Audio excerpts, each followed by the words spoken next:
तो आज हम लोग परख हमारा जो स्कॉलर 50 टेस्ट हुआ है 31 मार्च को, उसका जो 10 to 11th मूविंग स्टूडेंट्स के लिए केमिस्ट्री पेपर का सॉल्यूशन हम दे रहे हैं। ठीक है, तो एक एक करके सारे क्वेश्चंस को हम लोग यहाँ पे डिस्कस करते हैं।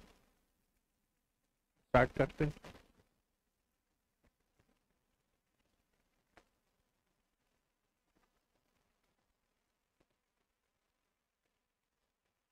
क्वेश्चन है इलेक्ट्रोलिटिक ना, यहाँ पे एक ही ई होगा, एक नहीं है। Electrolytic decomposition of water gives H2 and O2 in the ratio. तो इलेक्ट्रोलिटिक डिकम्पोजिशन का मतलब होता है कि इलेक्ट्रिकल एनर्जी की मदद से जो रिएक्टेंट है हमारा, उसके बॉन्ड्स को ब्रेक करना। तो यहाँ पे रिएक्टेंट हमारा क्या है, वाटर है, और वाटर रिएक्टेंट है, और प्रोडक्ट के नाम पे कौन है, H2 and O2। Decomposition process है। सिंपली यहाँ पे हम जो रिएक्शन जानते हैं वो क्या है, 2H2O, और ये 2H2O टूटेगा तो क्या बनाएगा, तो ये बनाएगा 2H2 प्लस O2।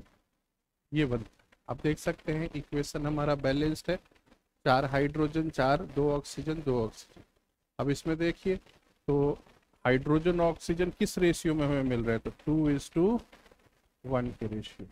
ठीक है, और ये दोनों गैस हैं, तो गैस के लिए हम क्या डिफाइन करते हैं, वॉल्यूम। तो 2:1 बाई वॉल्यूम। पहला ऑप्शन हमारा सही है ना। नेक्स्ट क्वेश्चन देखते हैं। बस ये रिएक्शन हमें लिखना था।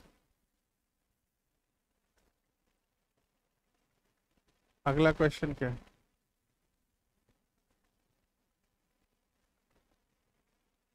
कह रहा है मीथेन ऑन कंबशन। तो कंबशन के लिए जो गैस रिस्पॉन्सिबल होता है वो है ऑक्सीजन गैस, है ना। तो मीथेन का कंबशन, तो मीथेन होता है CH4। इक्वेशन लिखेंगे CH4 प्लस कौन सा, ऑक्सीजन गैस। तो क्या बन जाएगा, तो ये बनाता है, कार्बन बदल जाता है CO2 में, और हाइड्रोजन जो है वो ऑक्सीडाइज होके H2O बनाता है। बाकी तो हम इसको बैलेंस कर सकते हैं, बट यहाँ पे बैलेंस करने की बात नहीं कर रहा हूँ। बस ये पूछ रहा है कि मीथेन के कंबसन से, या मीथेन के ऑक्सीडेशन से, या मीथेन के बर्निंग से क्या क्या प्रोड्यूस होता है। तो एक तो CO2 प्रोड्यूस होगा, और दूसरा H2O। तो आंसर जाएगा बोथ CO2 एंड H2O। ठीक है, नेक्स्ट क्वेश्चन देखते हैं। अगला क्वेश्चन क्या है हमारा,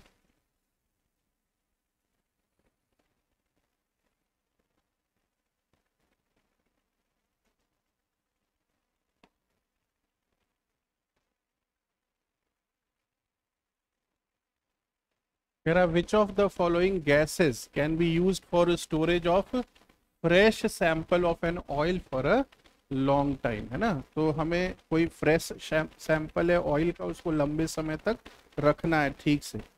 तो उसके लिए यहाँ पे हम किसको यूज करते हैं, तो ये आपको ध्यान रखना है, नाइट्रोजन एंड या फिर हीलियम यूज करेंगे। क्यों, क्योंकि नाइट्रोजन भी आपको पता है रूम टेम्परेचर पे जो है वो किसी से जल्दी रिएक्ट नहीं करता, और हीलियम तो इनर्ट गैस है।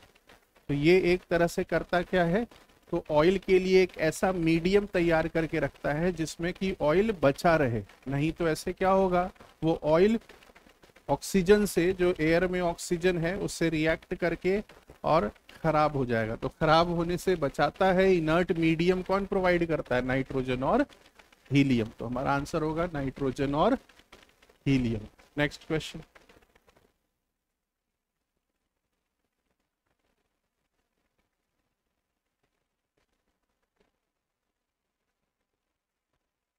क्वेश्चन है both CO2 and H2 gases are. तो इसमें तो कुछ सोचना ही नहीं है, CO2 एंड H2 क्या है, तो कलरलेस है, हेवियर देन एयर है, acidic in nature, soluble in water. तो यहाँ पे आंसर जाएगा कलरलेस। CO2 और H2 दोनों कैसे गैस हैं, कलरलेस गैस। ठीक है, तो कलरलेस हो जाएगा। नेक्स्ट क्वेश्चन देखते हैं। अगला क्वेश्चन क्या है, क्वेश्चन है केमिकली रस्ट क्या है। तो रस्ट जो होता है ना, रस्ट को हम लोग बोलते हैं, अगर कोई पूछे रस्ट क्या है, जिसको हिंदी में हम लोग बोलते हैं जंग लगना, तो रस्ट होता है हाइड्रेटेड फेरिक ऑक्साइड। क्या होता है, हाइड्रेटेड फेरिक ऑक्साइड, या फिर फेरिक ऑक्साइड बोले तो 2O3, इसी को बोलते हैं फेरिक ऑक्साइड। हाइड्रेटेड माने Fe2O3 डॉट H2O हो, तो हाइड्रेटेड फेरिक ऑक्साइड हमारा फर्स्ट ऑप्शन आंसर है। ठीक है, बाकी आप देख सकते हैं फेरस है नहीं, ओनली फेरिक नहीं, हाइड्रेटेड फेरिक ऑक्साइड जो होता है उसको रस्ट बोलते हैं। नेक्स्ट क्वेश्चन,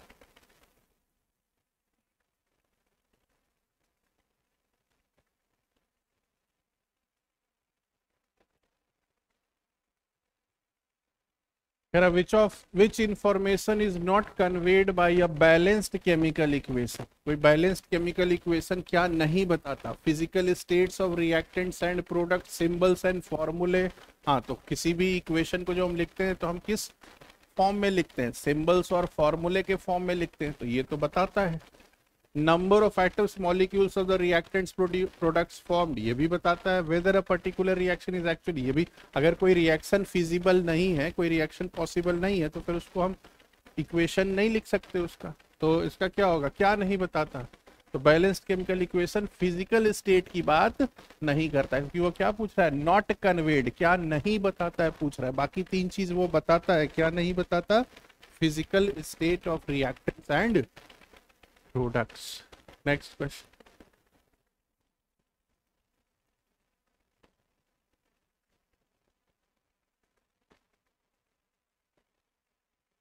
क्वेश्चन है 10 gram hydrogen is burn in presence of excess oxygen. Hydrogen को हम बर्न कर रहे हैं, तो मास ऑफ वाटर फॉर्म, तो लिखते हैं हाइड्रोजन बोले तो H2, और इसका रिएक्शन किससे करा रहे हैं?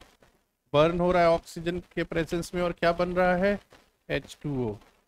ठीक है, अब इसको बैलेंस कर लेते हैं, तो यहाँ क्या कर लें, ये 2 कर लेते हैं, और यहाँ ये 2 कर लेते हैं,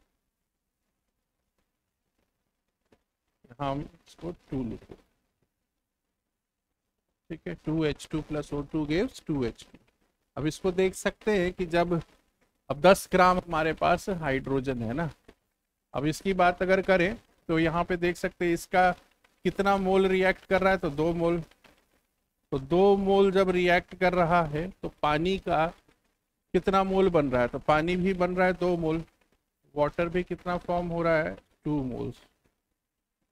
ठीक है, अच्छा 2 मोल हाइड्रोजन, तो 1 मोल हाइड्रोजन 2 ग्राम होगा, तो 2 मोल हाइड्रोजन क्या हो जाएगा? 2 गुना 2, तो ये हो जाएगा 4 ग्राम। और इधर बात करें तो H2O जो होता है वो 18 ग्राम होता है 1 मोल, तो 2 मोल हो जाएगा 2 गुना 18, बराबर क्या हो गया? 36 ग्राम। मतलब क्या कि 4 ग्राम हाइड्रोजन से कितना ग्राम पानी मिल रहा है? 36 ग्राम। तो 4 ग्राम हाइड्रोजन से 36 ग्राम वाटर मिल रहा है, 36 ग्राम H2O मिल रहा है। ठीक है, अब अगर 4 ग्राम से 36 ग्राम है तो 10 ग्राम से कितना मिलेगा? ये तो बहुत सिंपल हो गया, तो 10 ग्राम से कितना होगा? तो 10 ग्राम हाइड्रोजन से हो जाएगा 36/4 इंटू 10, ये आ जाएगा हमारा कितना?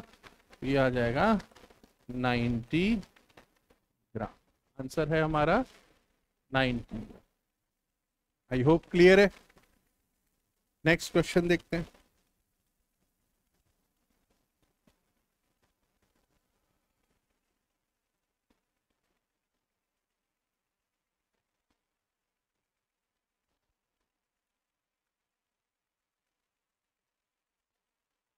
Chemical formula of lead sulphate, तो लेड सल्फेट होता है, ये याद रखने की बात है, Pb, और सल्फेट होता है SO4, PbSO4, फर्स्ट ऑप्शन। ठीक है, अगला सवाल,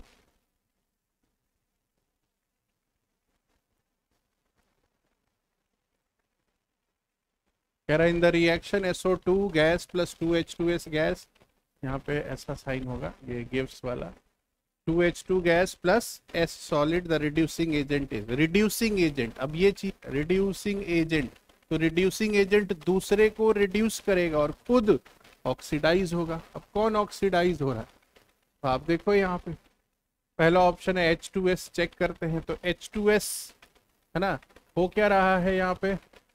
तो हमारा जो इक्वेशन दिया है यहाँ पे वो है SO2 plus 2H2S gives 2H2 plus S solid.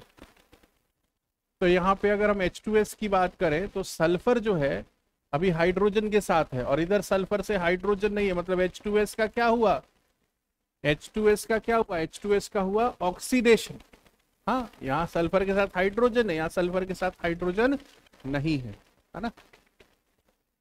तो हम कहेंगे क्या कि H2S का हुआ ऑक्सीडेशन, अब इसका ऑक्सीडेशन हुआ है तो किसी दूसरे का क्या हुआ होगा, रिडक्शन होगा। तो किसका रिडक्शन हुआ होगा, तो SO2 का रिडक्शन हुआ और H2S का क्या हुआ, ऑक्सीडेशन। तो रिड्यूसिंग एजेंट पूछ रहा है, रिड्यूसिंग एजेंट दूसरे को रिड्यूस करता है, खुद ऑक्सीडाइज होता है, तो खुद ऑक्सीडाइज हो रहा है, H2S ऑक्सीडाइज हो रहा है, इसलिए यहाँ पे H2S आंसर हो जाएगा रिड्यूसिंग एजेंट। ठीक है, अगला क्वेश्चन क्या है हमारा,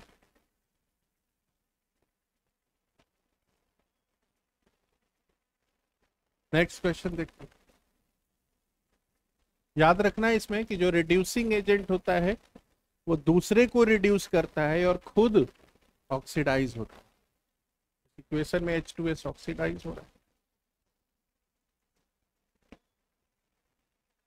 अब ये क्वेश्चन में तो आप बस ये देख लो कि किसमें हीट सिस्टम से बाहर जा रहा है। Which of the following are exothermic process, exothermic मतलब इसका मतलब क्या हो गया, हीट, एक्सोथर्मिक का मतलब हीट रिलीज्ड, हीट रिलीज्ड।